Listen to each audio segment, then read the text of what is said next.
અત્યાર સુધી એવું લાગતું હતું કે ભારતની બરબાદીમાં વોટ્સએપ યુનિવર્સિટીનો હાથ છે, પણ હકીકતમાં વોટ્સએપ યુનિવર્સિટી કરતા પણ વધુ બદનામ એક બીજી યુનિવર્સિટી થઈ છે.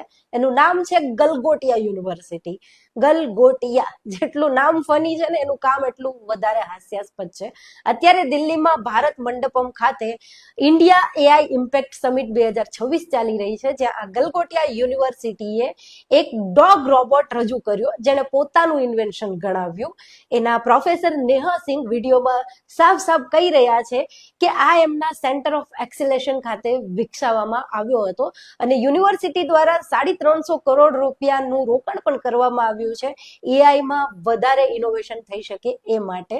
જેવો આ વિડીયો વાયરલ થયો, લોકોએ જોયું, તરત પકડી પાડ્યું કે ભાઈ આ તો ચાઇનીઝ રોબોટ છે. ચાઇનાની એક કંપની છે યુનિટ્રી, જેનું આ GO2 મોડલ છે અને ઓનલાઈન આરામથી 2 થી 3 લાખમાં મળી શકે છે. આ રોબોટ જ નહીં, એક કોરિયન કંપનીનું ડ્રોન પણ આ ગલગોટિયાઓએ પોતાનું ઇનોવેશન કહીને રજૂ કર્યું હતું. જો કે હાલ તો વિવાદ થતા એમને ત્યાંથી બહારનો રસ્તો બતાવી દેવામાં આવ્યો છે, પણ મને એ નથી સમજાતું કે આવા લોકોને આટલા મહત્વના સમિટમાં એન્ટ્રી મળે જ કઈ રીતે.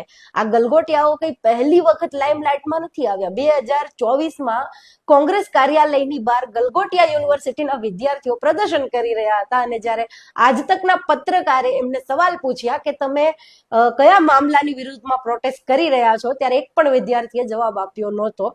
અડધાએ ગોળ ગોળ જવાબ આપ્યો, અડધાએ તો કેમેરાનો સામનો કરવાની જ ના પાડી દીધી. તો પહેલા જ ખબર હતી કે ભાઈ આ લોકોનું સ્તર કેવું અને કેટલું છે, તો આમને આવી મહત્વની સમિટમાં સરકારે એન્ટ્રી શા માટે આપી? હવે હાલ ચાઇના અને કોરિયા સહિત લગભગ આખું વિશ્વ આ યુનિવર્સિટીના લીધે ભારતની મજાક ઉડાવી રહ્યું છે.